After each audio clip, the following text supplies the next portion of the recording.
Yes, I'd like to ask you, because it is unbelievable. I mean, you've been in the state of Israel since '49, since nearly its inception. When you came at the port of Haifa, and you first saw Eretz Israel, the land of Israel, did it do something to you? Were you excited to see the country that you were coming to? Yeah, I was feeling that here I am safe. Yeah, although the situation was difficult, not enough food, not enough, and the problems with the Palestinians. But I feel at home. And also, my aunt was living in Jerusalem. After 2 weeks, she took me to her house in Jerusalem. So my parents stayed in the camp in Athlid for 2 months until they were sent to Eliakim to be in a moshav, to a new moshav for people who came from Eden. Okay. But people who came from Eden, they were merchants. They were not peasants. They were not agricultural. Mm-hmm. So for them, it was not good. It was difficult, the adjustment. To adjust to plow to become a farmer. To be a farmer. They were not farmers. So there were cases where instead of planting the seed, they were eating them. So they disseminated the Eliakim, and they brought Yemenites instead of the Adanites. And the Adanites, they went, everyone my parents went to another moshav, which is the Megadim. Up to now, my brother lives there. Really? But I was in Jerusalem with my aunt, and she took care of me like her daughter. I was 19. She had a daughter of 15. So we became very good friends. Mazal. This is Mrs. Cohen. Mazal. Yes, Mrs. Cohen. Yeah. And she lived in Rechavia. Yeah, she lived in. No, first she lived near Geula. She lived in Rabbi Meir, number 8. I remember the house. And she was a dressmaker. She was a dressmaker, very good. A very special lady. High society. She came from India. She came from me. She was in India, 8 years. My father also was in India. They spoke Hindustani. English, of course. And she helped you. She helped me a lot. And she was the one with whom I could correspond before we came to Israel. Yes, I think her husband fell in in 48, and she never remarried. She never remarried. I was such a lady, a very special lady. She was a war widow. Yeah. And how old were you when you came now to Israel? You were now. So, I was living with her, and she arranged for me to learn Hebrew evening classes. I began to speak in Hebrew. After 3 months, I could. And you were 19 years old? Yeah.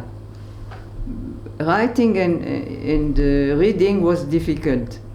Up to now, I don't write much, although I know, but for me it's difficult to write in Hebrew. And she found work for me as an assistant to a dentist. I don't know if you heard about Dr. Loya. Dr. Sam Loya. Yeah. So I worked with him as an assistant for 1 year. And because he was asking for an assistant who speaks French, because he was treating, many people from the United Nations coming to him. So I worked with him for 1 year, and then she arranged for me to enter the nursing school of Hadassah. Wow. So in 1950, I went to learn nursing. And until 1953, But then I didn't work as a nurse in hospital, but in public health. So I am a public health nurse. And when did you meet Aryeh? Aryeh I met in 1958. And it was an arrangement between her and Aryeh's mother. She knew she is also from Eden. And she told me once that she knows about a young man who is very educated. He goes to university and he's already 30 something, and his mother wants him to marry. Maybe you want to meet him.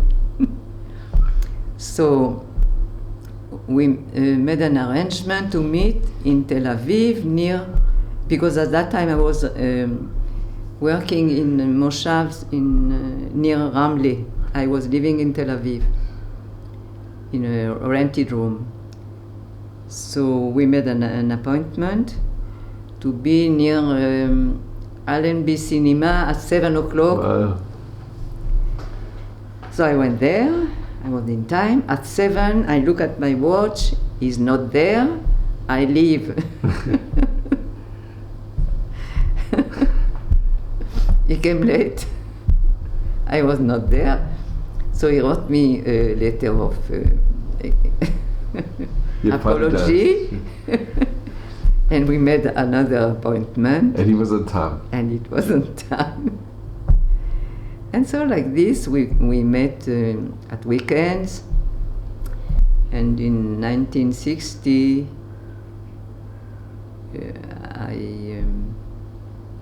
I came back to Jerusalem. I worked at the health ministry. Mm-hmm. And we married.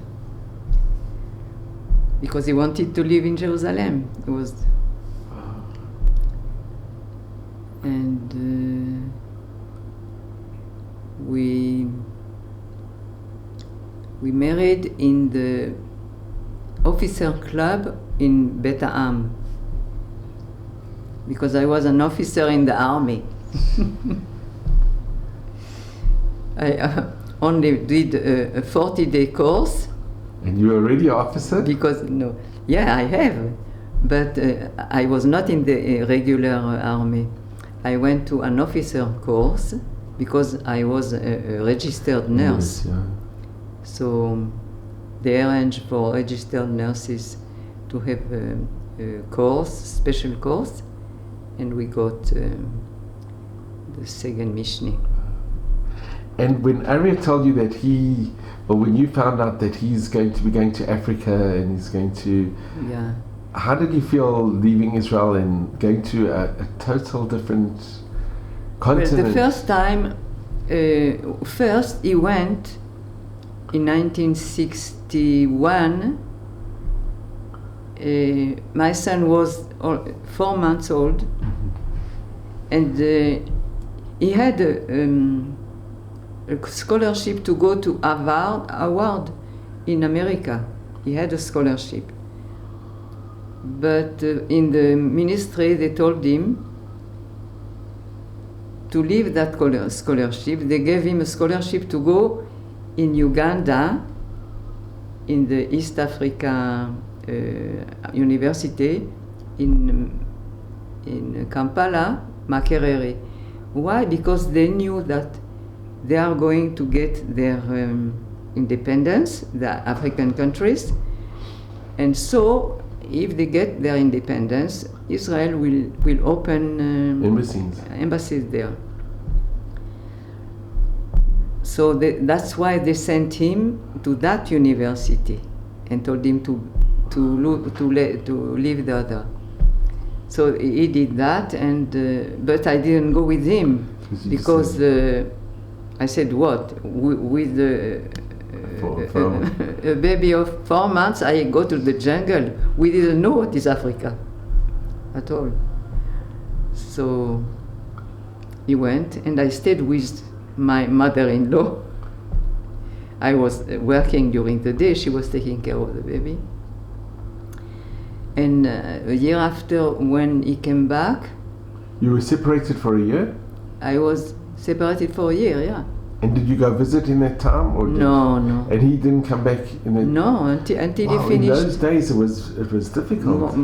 Yeah. So it must have been very difficult More for than Arya 1 year. to leave his baby. Yeah, yeah. It was one of my most difficult years because I didn't have good relations with my mother-in-law. We had very good. So it was very difficult. And when your mother? How come you didn't No, my stay? mother. She was not. She was in the moshav.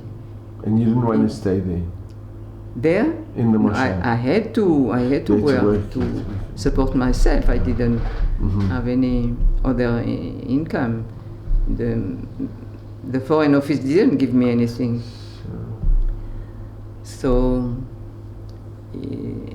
when he came back, then it was the end of 1962, something like this. And Shuli my son was already almost 1.5 years. He didn't know who is his father. He didn't know his father. His father for him was a picture. There was a picture. Wow. I told him, this is your father. Wow. And I remember there were steps. And so to teach him to go upstairs, I was putting the picture on top of the steps, and I was telling him, go and take and see the picture.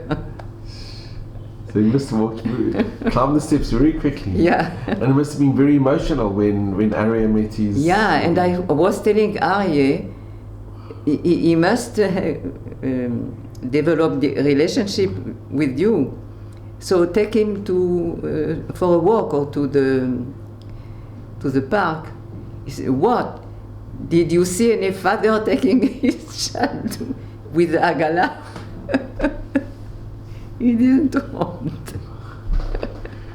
At that time, fathers didn't take their kids like they do now. Yes, it's changed. So the first year were not very.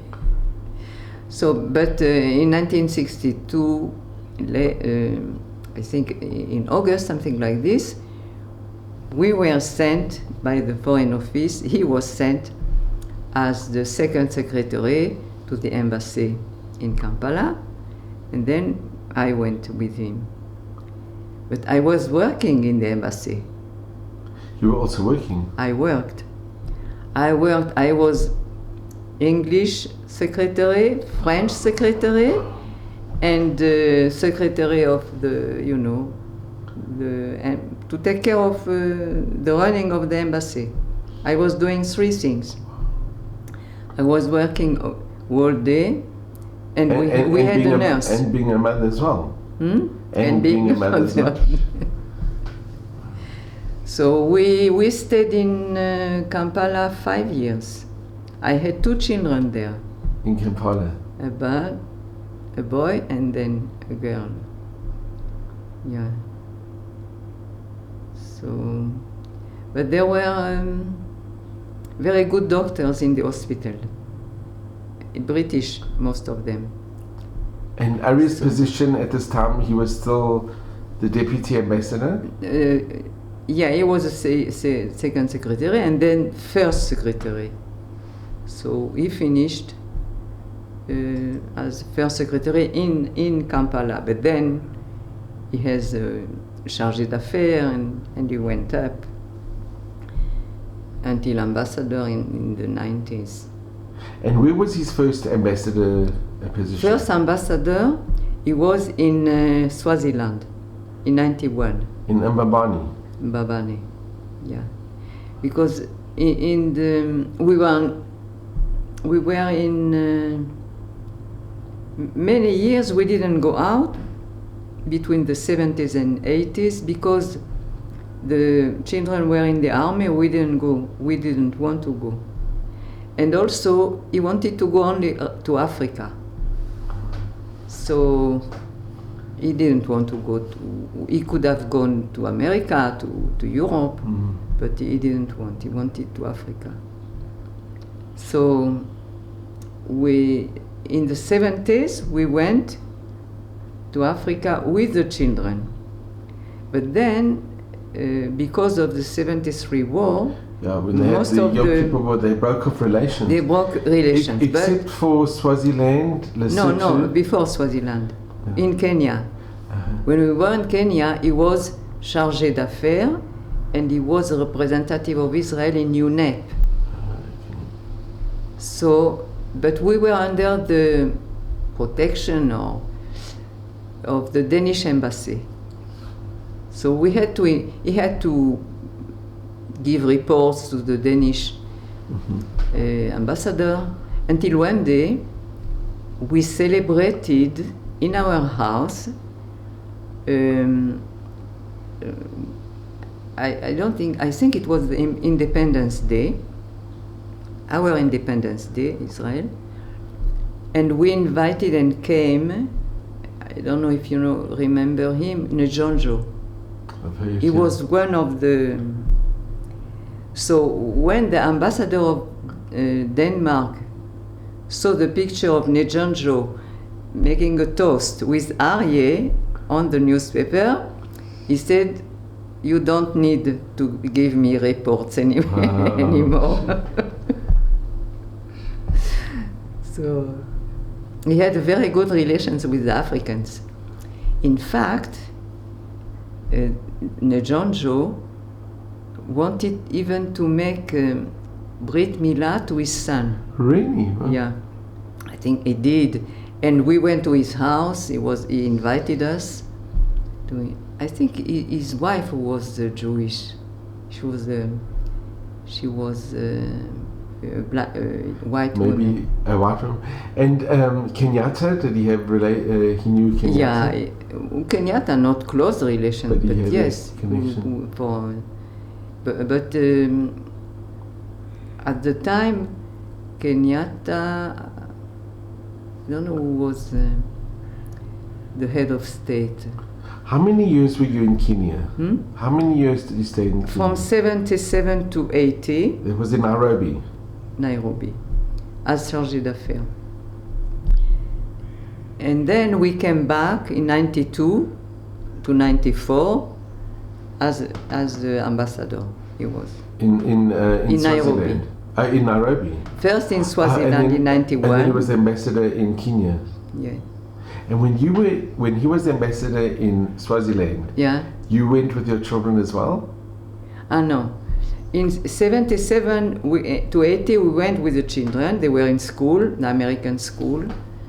One was in American school, the second in a British school. And when we came back, they went to high school here. When he was made the ambassador in Swaziland in the early 90s? We went, they were already grown up. They stayed back But in you Israel. went with Aryeh? Yeah, with Aryeh only. Yeah. And did you used to go visit South Africa when you were?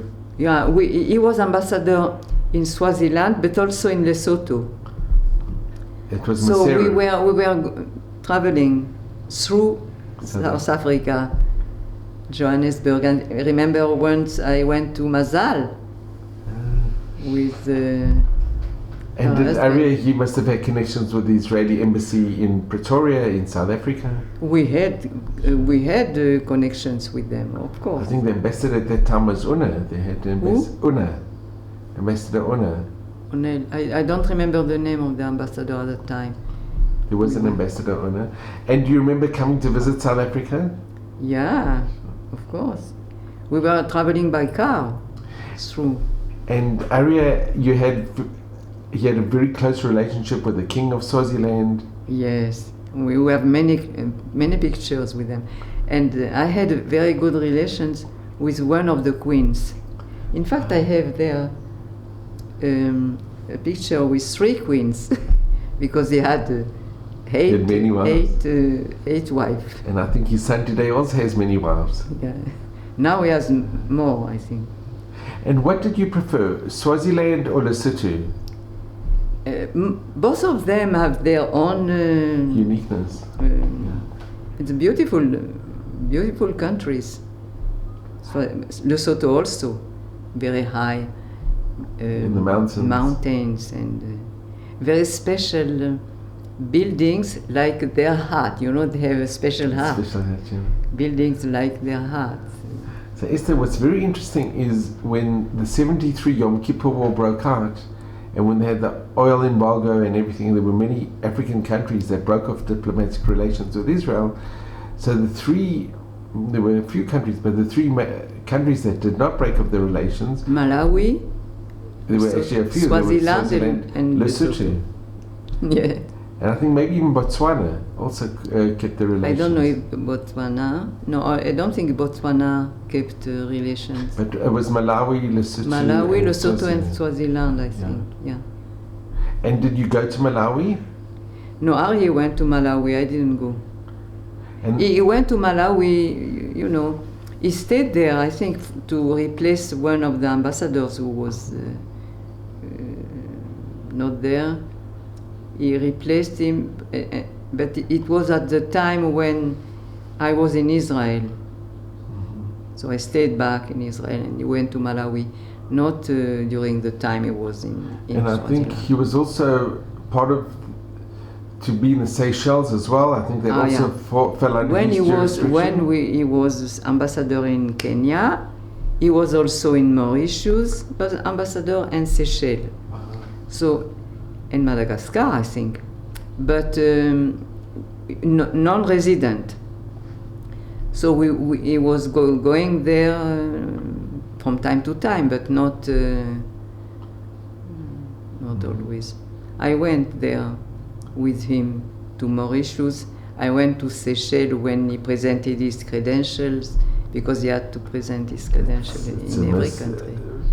I've been in Mauritius, but never in Seychelles. Seychelles is a beautiful... It's paradise. Beautiful. It's paradise. Yeah.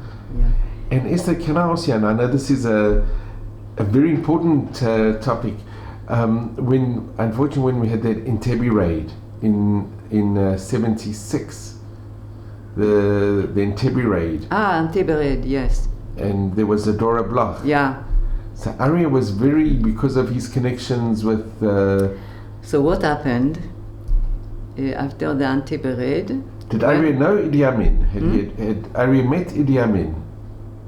Idi Amin, had Aryeh met him? Of course. So he knew him personally. I met him. He was coming to our cocktails party. I have pictures with him.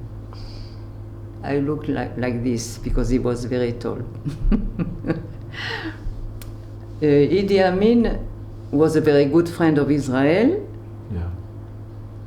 until he asked Golda Meir for money to buy planes. And Golda Meir told him that we don't have money to give. But then he turned to Gaddafi, and Gaddafi gave him money. So, in one day, he asked all the Israelis to leave Kampala. There is a story that Aryeh was there at that time. It was in 73, yeah.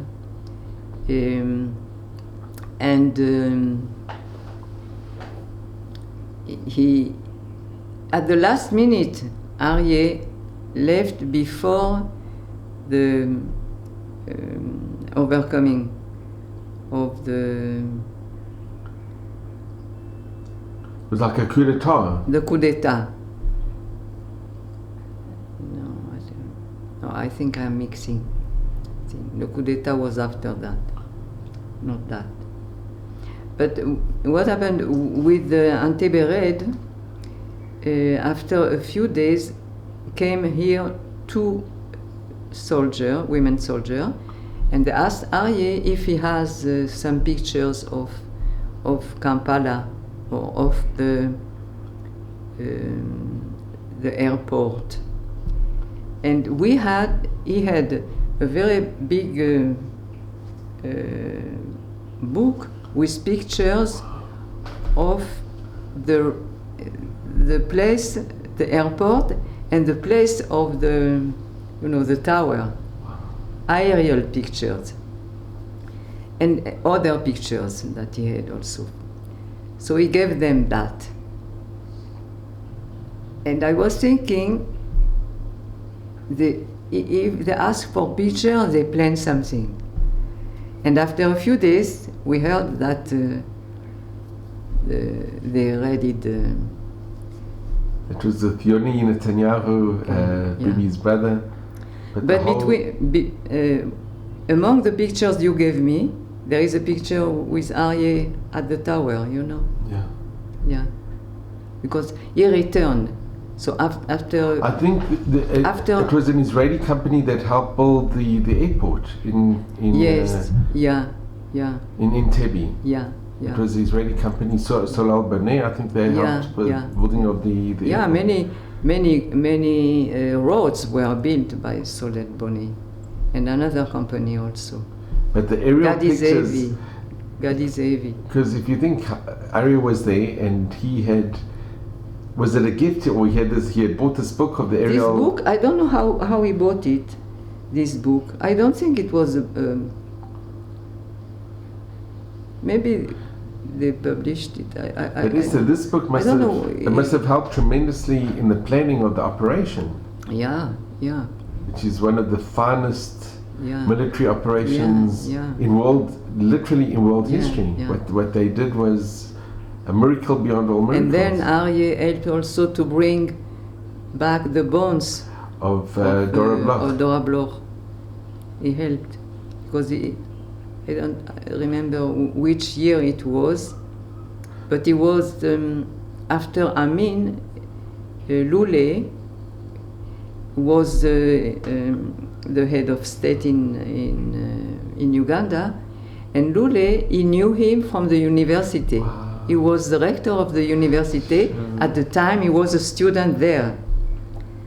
So he had good relations with him. So he met with him and asked him if he can help to find the bones, the remains of.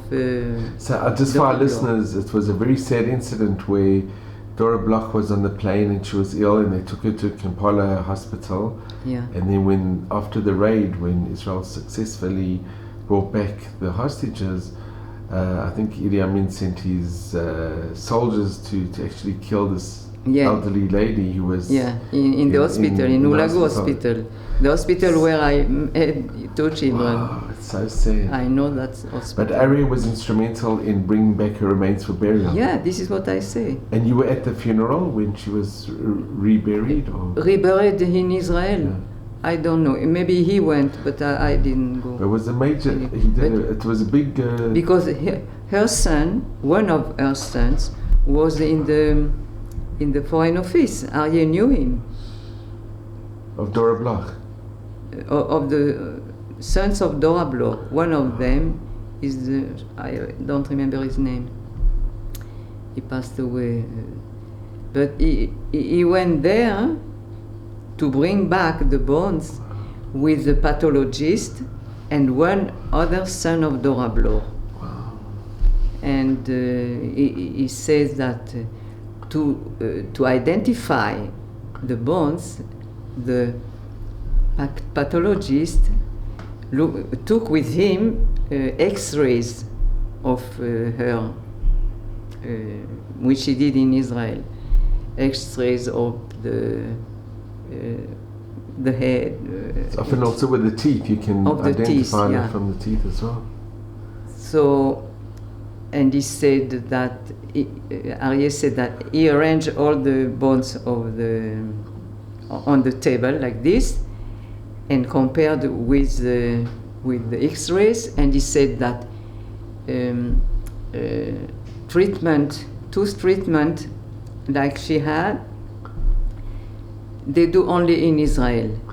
And also, she had a deformation in the column vertebrae, And this is how he identified that it is really her bones. And so they put this in a box and they brought back to Israel. There are pictures of this. It's very special, it's very honorable, and it's a very big mitzvah with that heritage. Esther, your time in Africa, I mean, if you think here you were this little girl in France in the wartime, having such a difficult time, did you ever imagine that one day you'd be the wife representing the Israeli government as a Mrs. Ambassador, representing your country, your people? I don't. With distinction. I never imagine that I will go to Africa. No. Or to be the wife of an ambassador to represent the state of Israel and the Jewish people. You know, when things happen in life, I see myself. You live that moment, but you don't think, I am a wife of an ambassador, because there are so many things. It's not all roses, you know. I know, but it's one of the highest accomplishments that one can represent one's country and one's people. And Ari was one of the nicest people I've ever met, and to represent so likable and with such dignity and with such honor. Of course, you meet many high society and high ranking people. We met the Pope, and I remember when I met the Pope, I didn't feel so. He is a Ben Adam, like you know, like everyone. It is. Can I ask, out of the world leaders and the African leaders and even world leaders and other ambassadors, who struck you and Ari as being exceptionally special? Or who do you remember very fondly who in the foreign ministry or... I think Golda Meir. I think she was a very simple woman, and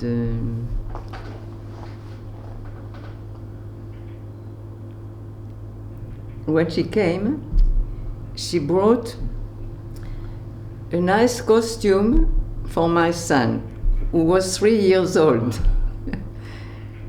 and with embroidery of like at that time in the 60s they were doing. I don't remember the name. There is a special name for this embroidery. So I was very touched that she thought of bringing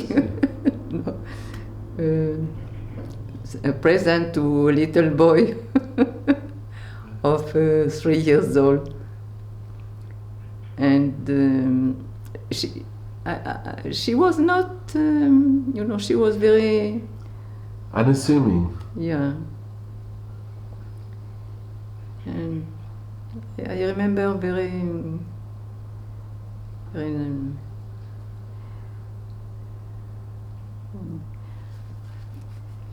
of course, little children, they are always.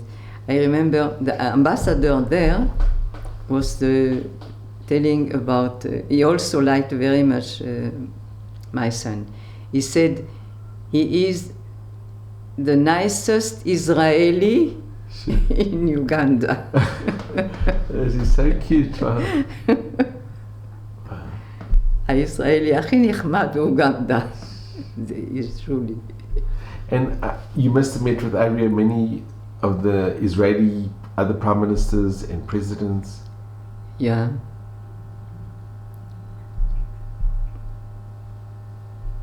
We met also Levi Eshkol and his wife. And but I never thought that it is something very unusual. You're very modest. You and Ari epitomize modesty, really. because a lot of people, it's, you could see when I met Ari for the very first time, he was just so He's a Ben-Adam like you just are. so unassuming, and we developed such a very close connection. Yeah. He was also, maybe because he was like this, I also didn't make a fuss of... But I mean, going to meet the King of Swaziland, or going to meet when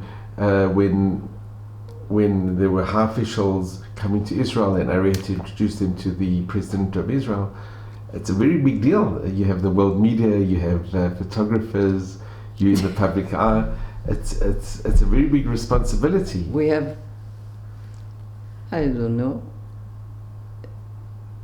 we meet people, I think Arya was also like this. People to people, they don't... And I think that's what made him so special. That made him, he had a doctorate, he was an academic, but he was so down to earth. So person to person. Can I ask, did you ever go to Ethiopia? To? Ethiopia? No, not really, but we made like a pilgrimage to Uganda 40 years after we left Uganda. Wow. With Arye, my 3 children, 2 of them were born in Uganda, and 2 grandsons. And so we took Ethiopian Airlines. So we landed in Addis? In Addis Ababa, but we didn't go around. Do you know, in Addis Ababa, there's a shul, a synagogue, that was built in honor of the Aden Jews. And it's the Aden synagogue in downtown Addis Ababa that I had the privilege to go to and spend time in. And the Rabbi of my shul in Beit Vegan also comes from Aden, and he actually went to visit that shul as well. Yeah. So that's it's like a circle. In Africa, there is, to this very day, the shul still exists. They open it on the Chagim. Yeah, I remember the Aden synagogue in Addis Ababa. There are Jews. There were Jews in Asmara. In fact, I met when in the Moshav, the first Moshav Eliakim of the Adanit, there were Jews from Asmara in that Moshav. And one of the family, Banin, which is a very famous family in Eden, in the Eden community, they were from Asmara. And but also they were not farmers, so they had to leave. And is the areas he's in Nairobi we met few Israelis, Jews from Asmara. We were there, the family Samuel, Raphael Samuel, the same name of my father, his name is Raphael Samuel also. And we were in touch with him for many years. In fact, this is a present from him, Raphael Samuel from Asmara. It's beautiful. All this. He gave us a present. And so, Arias, he's, I think, one of the most amazing works that he did, and he was the possibly he is the world expert on Ugandan Jews, on the Jews of Uganda, and course. The history of Abba Yudaya, their roots and their connection to Judaism. Aria wrote books on it. I have the book. You have the book. Of course, it's incredible. Yeah. But Aria was he was the world expert on the How did he discover them? In the university, the students asked him, "From where are you?" So he said, "I am from Israel." So they said, "But here we have also a tribe which called themselves the Jews." And so once Aryeh told them, where are they? How can I come maybe go and visit them? So they gave him a telephone and the name of somebody who is in contact with them. And once when he was there, as a student, he went to visit them. And he met the head of the community, and they told him their story, how they came to be Jewish, and without knowing anything about Judaism. It's the most remarkable, incredible story. And it is all written in the book. But it happened when he was a student in Makerere. And you did a big sacrifice, Esther, to be newly married with a 4-month-old baby, and you are you in partnership with Aryeh, you sacrificed a lot, because not many wives would do that, and not many new mothers would do that. Mm-hmm. It must have been exceptionally difficult for you. Exceptionally. It has been difficult for me, but I survived. But Esther, looking through your life and what you've achieved and where you've come and where what you really, you can see the fruits of what you and Aryeh did. Are any of your children or grandchildren interested in also following in Aryeh's steps in going into the foreign ministry? In fact, the first grandchild, Aryeh thought he was always very successful in school, and he has a very good intellect, a very good mind. And he learned, I think, foreign relations. He did his BA, and Aryeh thought he would go on his footsteps, but he did not. So now he is not. He is writing. He has a very good gift of writing, but he is not going to, because he didn't go to the army because he is for peace,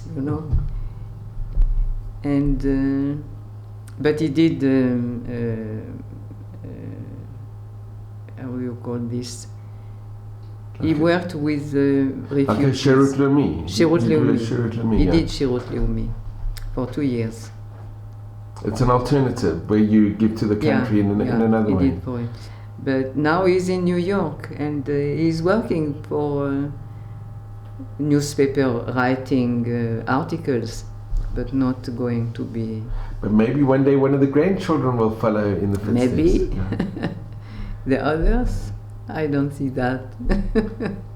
And Esther, just to ask you, looking back, are you happy that Aryeh and you decided to go in this direction and to become a representative of Israel and the Jewish people in Africa, which was quite a unique place to go to?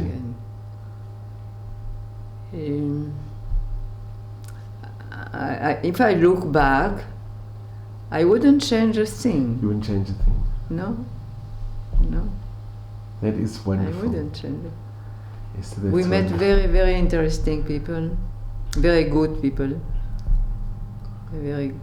And how many years were you married, you and Aryeh? 59. Wow, that is something. 59 years, and we were supposed to celebrate in May last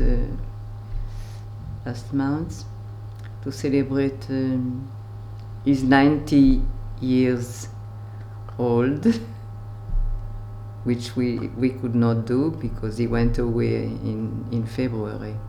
But he was very active till the very end. I mean, he gave a talk that we organized on Swaziland, both here in Jerusalem and in Herzliya, and Aryeh was so articulate, and the audience just loved him, and we were so privileged that we documented it and that he appeared, and and he wasn't a youngster, but he spoke magnificently. And but lately he lost his memory, and this is what affected him more than anything else. But not completely. Not completely, but he had to write everything every time. But he gave the most amazing talk, which I'm so glad that I had the honor to be part of. And Esther, really, I just want to thank you. Thank you. It's been for 1 second I'll go in the video with you. Wow. So Esther, it's really been such an honor and a privilege to be with you, to have known you for actually quite a few years, and that we related through Mazal and Mrs. Cohen, who my wife and I remember so fondly. And I remember you. Well, coming to her. It's your show. It's been such an honor and a privilege to speak to you today, to hear your story, and I really just wish you all of Hashem's blessings and Mazal and Brocha, and just to enjoy your children and grandchildren and great-grandchildren. We do. All the very best. Thank you so much. Thank you very much, Les. And Esther, lastly, I just want to say you really are an inspiration for all of us to emulate. You're very, very special, Esther. Thank you very much.